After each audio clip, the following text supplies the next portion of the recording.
Good morning. तो कल जो हमारे होमवर्क थे उनमें से दो क्वेश्चन आपके डाउट है वो हम कर रहे हैं, है ना। क्वेश्चन नंबर 6 जो है, A drew a 3 months bill for 10,000 upon B. This bill was endorsed in favour of C, who endorsed in favour of D, who in turn endorsed in favour of A to discharge his on acceptance. Prepare the journal entry in the books of A B C D. तो सबसे पहले आ जाते हैं in the books of A. A ने bill B को ड्रीव किया, B ने एक्सेप्ट कर लिया। तो इन द बुक्स ऑफ ए की बुक्स में क्या एंट्री होगी बेटा? ए की बुक्स में एंट्री होगी बिल रिसीवेबल। सेल्स की तो हो गई होगी, हमें क्या करना? हमें तो ये बोला है कि बी के ऊपर बिल लिखा तो एंट्री कर देंगे बिल रिसीवेबल टू बी। ये बिल रिसीवेबल टू बी। उसके बाद this bill was endorsed in favour of C, तो ये बिल हमने किसको दे दिया? तो C's account debit to bill receivable account. कितना हो गया बेटा? ठीक है। फिर who in favour, who endorsed in favour of D. अब हम ए की बुक से आगे बढ़ते हैं पहले।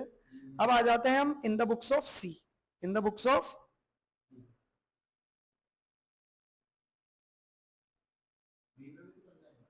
बी में तो कर ही देंगे हम, चल बी में कर देते हैं पहले। बी कौन है? ड्रॉवी। बी ने बिल एक्सेप्ट किया, A's debit to bills payable account.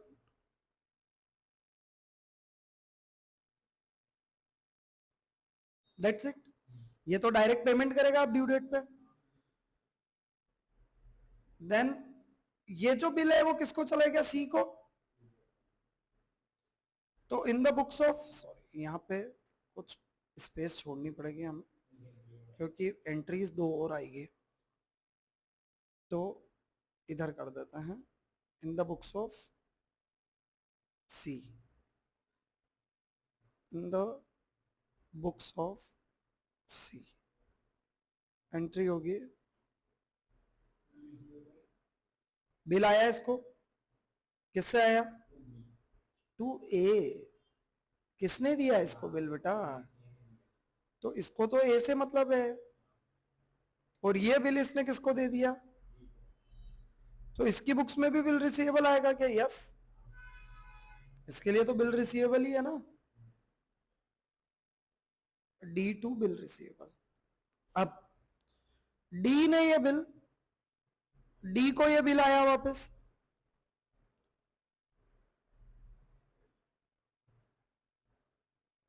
In the books of D. D की बुक्स में एंट्री क्या होगी? Bill receivable account debit to C's account.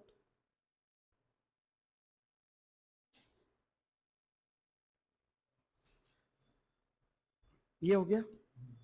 अब क्या बोल रहा है? डी ने ये बिल, डी ने ये bill against his own acceptance. What does it mean? ये इसका मतलब क्या है? D who in turn endorsed in favour of A to discharge his, किसकी ओन एक्सेप्टेंस? मतलब डी ने एक बिल ऑलरेडी दे रखा है, किसको? ए को, जो कि उसने एक्सेप्ट किया है, मतलब बिल्स पेबल है, मतलब बिल्स पेबल है। तो इसका जो बिल्स पेबल है, हाँ इसकी बुक्स में एक बिल्स पेबल है, वो डेबिट हो गया टू। तो मतलब अब उसको उस बिल का पेमेंट भी नहीं करना। आ रहा है समझ में? और यहां पे डी का एक बिल रिसीवेबल है जो जाएगा, और बिल रिसीवेबल बी वाला वापस से हमारे पास ही आ गया। तो बिल रिसीवेबल कौन सा वाला? डी वाला जीरो हो गया, डी का बिल जीरो हो गया, और उसके अगेंस्ट हमें वापस किसका बिल मिल गया, हो गया। मतलब यहाँ पे हुआ क्या, ए की बिल से ए ने सी की लाइबिलिटी चुका दी, सी ने डी की लाइबिलिटी चुका दी, और डी को वापस ए को ही देना था, इसलिए उसने ए को वापस वो बिल दे दिया।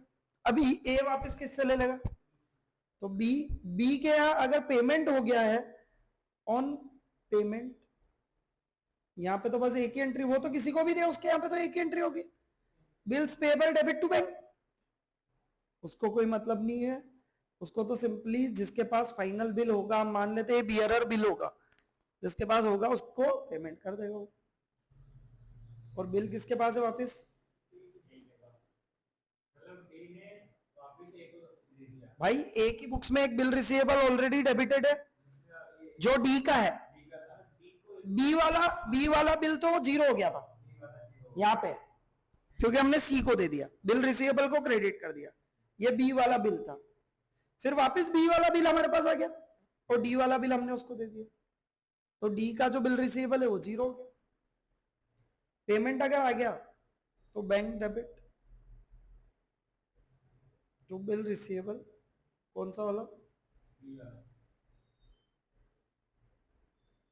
आ रहा है क्या समझ में, बोलो यार, डी का भी जीरो हो गया ना, अब डी अब उस बिल का पेमेंट ही नहीं करेगा, इसीलिए तो हमने उसके बिल्स पेबल को डेबिट कर दिया। ये देखो समझ में आ रहा है, बोलो यार। नेक्स्ट क्वेश्चन है question number 7, A due 3 month bill for 10,000 upon B. This bill was endorsed in favor of C, who endorsed in favor of D, who in turn endorsed in favor of B to discharge his own acceptance. D ने किसको दे दिया, B को दे दिया।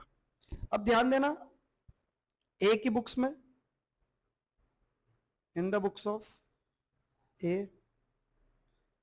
Bill आया, bill receivable to B 10,000, और ये बिल उसने किसको दे दिया, सी टू बिल रिसीवेबल, ये खत्म हो गया। ठीक है, इन द बुक्स ऑफ सी कर देता हूं पहले मैं,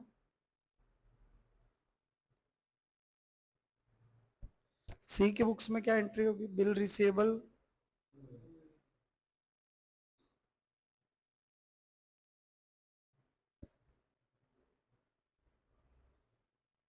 और D to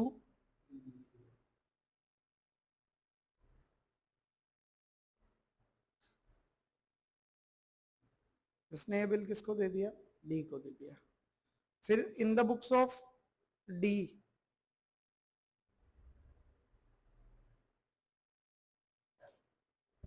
bill receivable account debit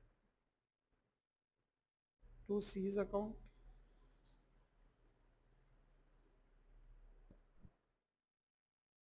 फिर डी ने ये बिल बी को दे दिया अगेंस्ट हिज ओन एक्सेप्टेंस, मतलब इसके लिए एक बिल्स पेबल होगा, bills payable account debit to bill receivable, मतलब है अभी भी पे करना बाकी है, उसके अगेंस्ट इसने क्या दे दिया, अपना बिल दे दिया, तो bills payable to bill receivable हो गया। आ रहा है समझ में, in the books of B आ जाता है, बी ने सबसे पहले तो बिल दिया ए को, एज अकाउंट डेबिट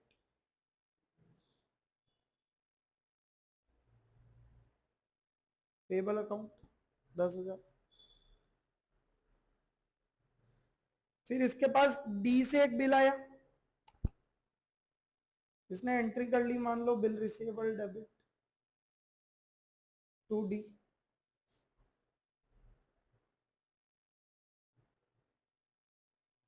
डी का, अब यहां पे ना सुनो, सॉरी यहां पे डी नहीं आएगा, रुको, डी का एक बिल ऑलरेडी था बी के पास, बी के पास एक ऑलरेडी बिल था, बिल रिसीवेबल, बी की बुक्स में वो डेबिटेड है, डी ने बी का ही बिल जो बी ने एक्सेप्ट किया था, जिसका पेमेंट किसे करना है, बी को, वही बिल बी को दे दिया, मतलब भैया सिंपली डी ने बोला मुझे तेरे को देना है, और तेरे को अब मुझे देना है। मेरे पास तेरा बिल है, तेरे पास मेरा बिल है, सेट ऑफ कर दो, खत्म, ना देना ना। तो ये जो बिल पेएबल है ये भी जीरो हो जाएगा।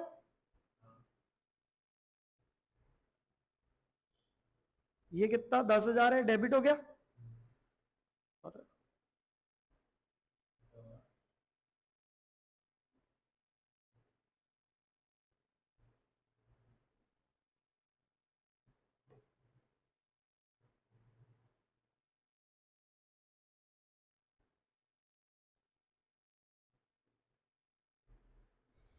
Bills receivable, bills payable debit, ये पेएबल है ना, ये जो बिल है ऊपर वाला ये जीरो हो गया, और इसके पास जो बिल पड़ा हुआ है डी वाला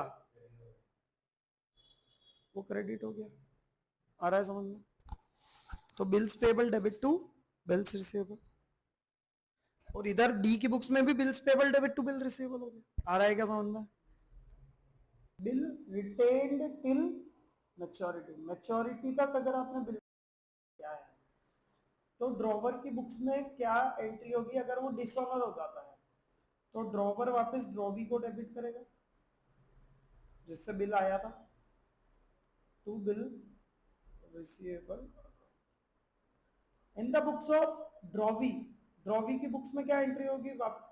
bills payable debit to drawer, drawer फिर से क्रेडिटर हो गया, और ये तो नॉट एप्लीकेबल है। अगर आपने मैच्योरिटी तक बिल लिख रखा है तो एंडोर्सी की बुक्स में कोई भी एंट्री, अगर आपने बिल एंडोर्स कर दिया है, बिल आपने किसी और को दे दिया है, तो आप मांगोगे तो ड्रॉवी से, ड्रॉवी डेबिट टू एंडोर्सी,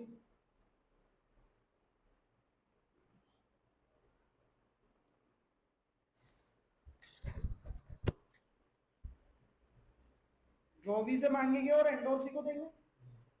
इसके यहाँ पे सेम एंट्री होगी। बस एक चीज और ध्यान रखना, bills payable debit noting charges debit, इसको नोटिंग चार्जेस भी देने पड़ेंगे। कल हमने बात की थी नोटिंग चार्जेस ड्रॉवर ने पे किए होंगे, तो उसने जब पे किए होंगे तो वो क्या एंट्री करेगा? ड्रॉवी टू बिल रिसीवेबल और टू कैश। उसने ही बिल रखा है, मान लो 10,000 का बिल था, 100 रुपए नोटिंग चार्जेस लगे, तो वो ड्रॉवी से कितने रुपए लेगा? 10,000 प्लस 100, तो drawee debit 10,100 to bill receivable 10,000, और टू कैश उसने 100 रुपए जो पे किए वो ड्रॉवी में डेबिट कर दिए। इसके यहाँ क्या एंट्री होगी? Bills payable debit 10,000, noting charges debit 100 to drawer 10,100, इसके लिए खर्चा हो गया, तो सेम एंट्री। इस केस में drawee debit to endorsee, endorsee ने भी मान लो नोटिंग चार्जेस दिए, तो अब हमें एंडोर्सी को कितने रुपए देने? 10,100। हमें कितने रुपए देने एंडोर्सी को? 10,100, और ड्रॉवी को कितने रुपए मांगेंगे हम? 10,100। आ रहा है समझ में? इसके बाद इन the books of endorsee, endorsee किससे मांगेगा? ड्रॉवर से, ड्रॉवर से मतलब ड्रॉवर मतलब ये, इसको एंडोर्सर भी बोल सकते हैं इसके लिए, जिसने इसको एंडोर्स किया है। हाँ, तो drawer debit to bills receivable, इसने जब बिल आया होगा तो एंट्री की होगी bill receivable debit to drawer, तो अब क्या करेगा? Drawer to bill receivable, bill discount करा लिया,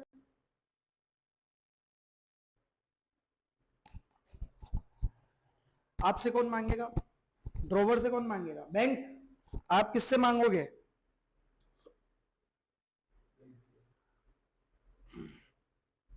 आप बैंक से नहीं मांगोगे, आप ड्रॉवी से मांगोगे, आपसे बैंक मांगेगा। Bill plus noting charges bank आपसे ले लेगा। किससे मांग लोगे? ड्रॉवी से, तो ड्रॉवी टू बैंक, यहां पे तो सेम एंट्री होगी, bills payable debit noting charges debit to drawer. ठीक है, डिस्काउंट के केस में ऐसा नहीं बोलेगा बैंक की बुक्स में क्या एंट्री होगी, उससे कोई मतलब नहीं। अगर आपने बिल सेंट फॉर कलेक्शन किया है, bill sent for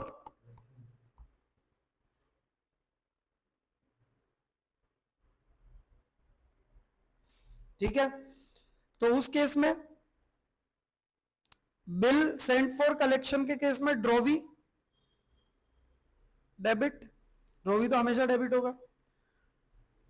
to bill sent for collection, आप जब बिल भेजते हो तो एंट्री करते हो bill sent for collection debit to bill receivable. जब बिल कलेक्शन के लिए भेजते हो तब क्या एंट्री करते हो, bill sent for collection debit to bill receivable. जब बिल डिसऑनर हो गया तो bill sent for collection credit हो जाएगा।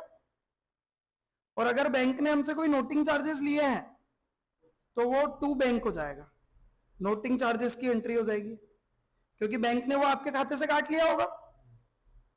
तो ड्रॉवी से तो हम बिल प्लस नोटिंग चार्जेस दोनों ले लेंगे, है ना। ड्रॉवी की बुक्स में सेम एंट्री होगी और एंडोर्सी के केस में नॉट एप्लीकेबल है। आ रहा है समझ में। एक क्वेश्चन कर लेता। A sold goods to B for 10,000 on 1st Jan. Drew upon him a 3 months bill for the amount. B accepted the bill and returned to A. At maturity, the bill was dishonored. Pass the journal entries in the books of A and B in each of the following alternative cases. तो in the books of A ही हम पहले entry कर रहे हैं सारी, B की books में तो दो ही एंट्री होगी। देखो यहां कर देता हूं वो तो मैं, चलो इन द बुक्स ऑफ B सबसे पहले तो 1st Jan को बिल उसने एक्सेप्ट किया, A's account debit to bills payable account, A's account debit to bills payable account। Maturity कब आएगी, 1st Jan से 3 महीने, फरवरी जनवरी पूरा मतलब फरवरी 1st मार्च और 1st अप्रैल प्लस 4 अप्रैल। 4 अप्रैल को डिसऑनर हो गया बिल, तो वापस reverse entry, bills payable account debit. अच्छा यहाँ पे अलग अलग वो है,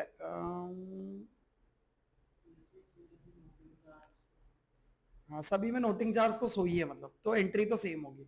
bills payable debit 10,000, noting charges account debit to A's account, ये तो हो गया in the books of B. ये सभी केस में एक ही जैसी होगी। In the books of A सबसे पहले तो गुड्स सेल किया, हमने परचेस की एंट्री नहीं की, वो कर लेंगे। परचेस की एंट्री क्या होगी, 1st Jan की purchase to A,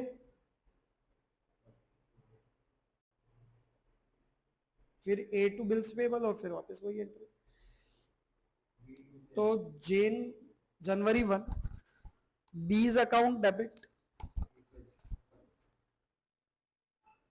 to sales account कितना, फिर जनवरी 1 को ही बिल आ गया,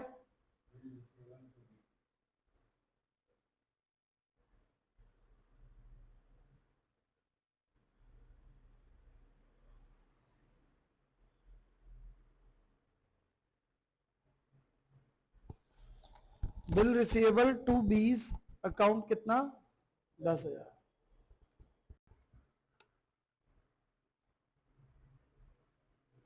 अब case 1 A retain the bill till the due date and paid noting charges 100, तो पहले ही लिख दिया।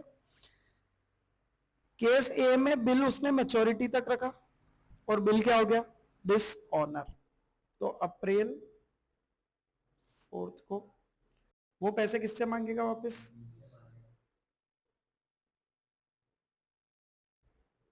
कितने रुपए मांगेगा,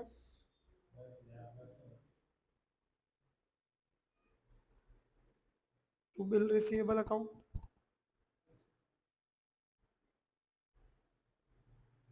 टू नोटिंग टू कैश, इसने तो पे कर दिए होंगे ना भाई, टू कैश। आ रहा है समझ में? Case B, when A got the bill discounted with his banker at the rate of 15% per annum on 4th Feb, the bank paid the noting charges of 100. तो केस बी, सबसे पहले तो Feb 4th को हमने discounting करा ली bill की, discounting of bill, bank account debit,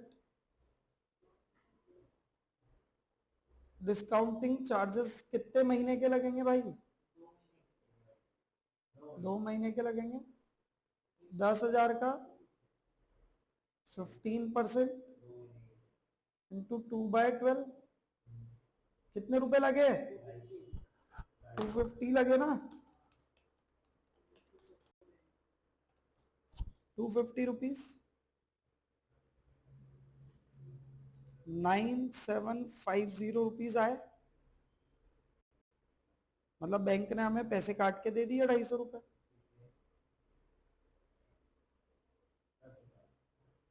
ठीक है, ये डिस्काउंटिंग हो गई बिल की।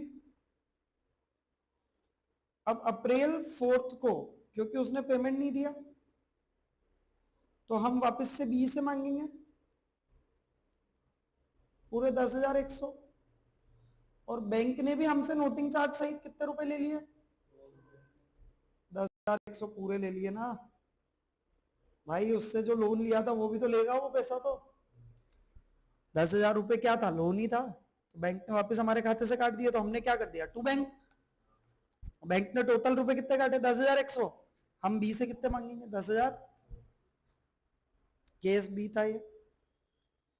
Case C, A endorsed the bill 1 month after the acceptance in favor of his creditor C in full settlement of his debt.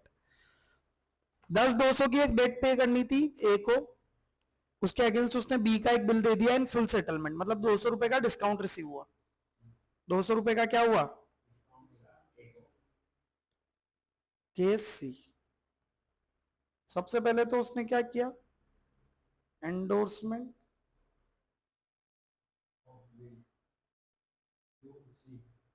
Endorsement of bill, C's account debit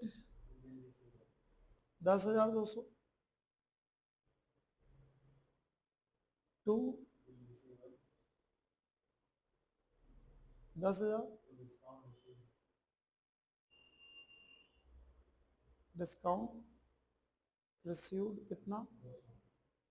ये तो हो गया एंडोर्समेंट।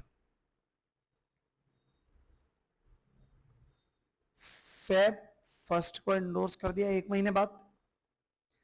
ड्यू डेट पे हम ना ए की books में entry कर रहे हैं, ध्यान रखना। ड्यू डेट पे बी ने सी को पेमेंट नहीं किया तो सी किससे रुपए मांगेगा? और हम किससे मांगेंगे? बी से। बीज अकाउंट डेबिट, उससे हम मांगेंगे 10,100 नोटिंग चार्ज सही। अच्छा, जो डिस्काउंट हमने सी को दिया होगा, दिया था सी ने हमको, वो भी तो कैंसिल हो गया होगा।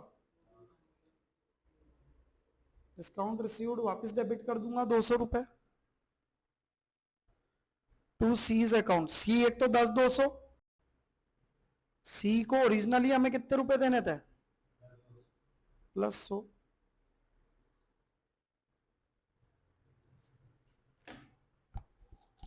ले लेगा हमसे पूरे। नेक्स्ट,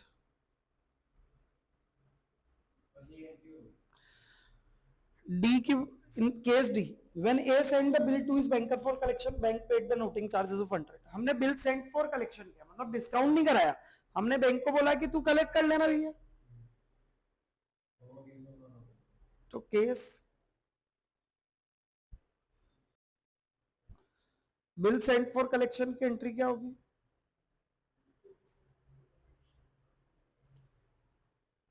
बिल सेंट फॉर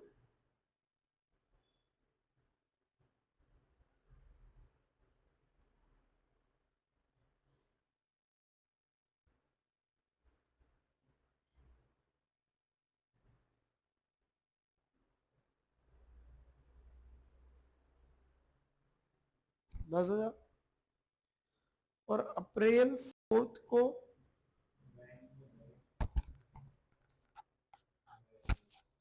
अप्रैल 4 को 20 अकाउंट, 20 से हम पैसे मांगेंगे। कितने रुपए मांगेंगे उससे पूरे? 10,100 to bill sent for collection 10,000। और टू बैंक, बैंक ने हमसे 100 रुपए ले लिया नोटिंग चार्जेस के। ठीक है, ये एंट्रीज हो जाएगी। Rahim owed Ram 70,000 for which he accepted a bill drawn on him by Ram, payable after 3 months। मतलब रहीम को राम को पैसे देने थे 70,000, तो रहीम ने एक बिल एक्सेप्ट कर लिया जो राम ने ड्रॉ किया और रहीम ने एक्सेप्ट कर लिया। 3 महीने बाद पे होगा 1 जनवरी को। तो in the books of Ram, in the books, owed मतलब देना है। हाँ।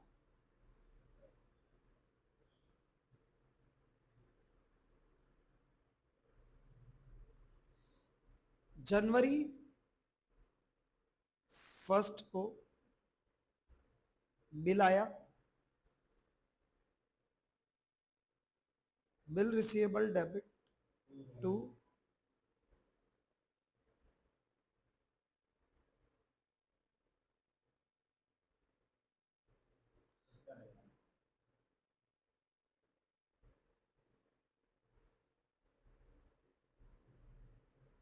$70,000। फिर जनवरी 4 को the bill was discounted by drawer with his bank for 95% value. Ram ने इस बिल के अगेंस्ट 95% में लोन ले लिया, मतलब 5% के डिस्काउंटिंग चार्जेस लगे।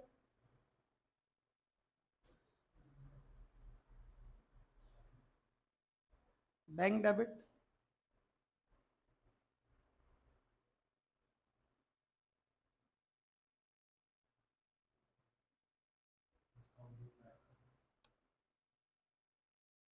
टू 70,000 का 95%, 66,500, 3,500 और 70,000 रुपीज। ये हो गया डिस्काउंटिंग की entry. The bill was not made on the due date, the bank therefore debited the same to drawer's account with 10 rupees incidental charges and 40 overdue interest on 10th अप्रैल। तो 4 अप्रैल को bill dishonour हो गया एक तरह से, और bank ने 10 अप्रैल को आपको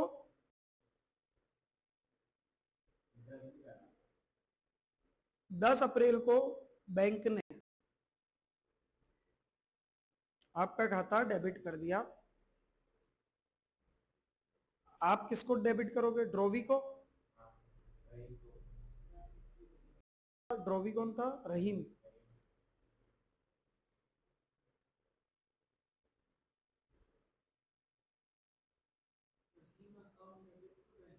रहीम डेबिट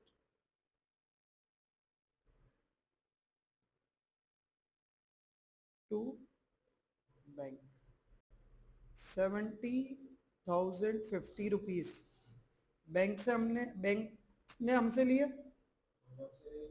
है ना, और हमने रहीम बैंक, ये एंट्री हो गई। और 11 अप्रैल को रहीम ने विथ चार्जेस ये पैसा भी दे दिया बैंक टू रहीम। हमारे पास खाते में पैसा आ गया वापस।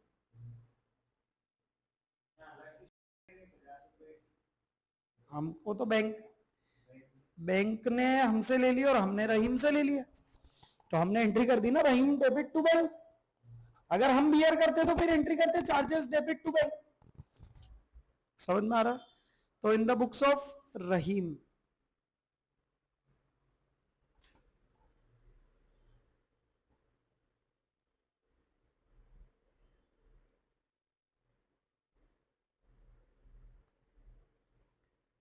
जनवरी 1 को Ram debit to bills payable कितना 70,000। ठीक है। और डायरेक्ट अप्रैल 10 को, वैसे तो अप्रैल 4 को ही एंट्री हो जाएगी।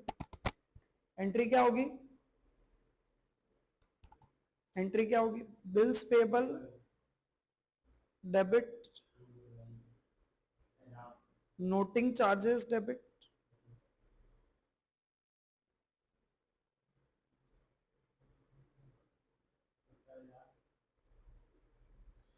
नोटिंग चार्जेस 10 रुपए थे और तो ब्याज था, ब्याज था तो 10 रुपए तो नोटिंग चार्जेस में जाएंगे, इंसिडेंटल तो हम तो डायरेक्ट चार्जेस लिख देते हैं 50 रुपए। इसमें नोटिंग चार्ज लिखो, इंसिडेंटल चार्जेस लिखो, कुछ भी लिखो। टू राम 70,050। और अप्रैल 11 को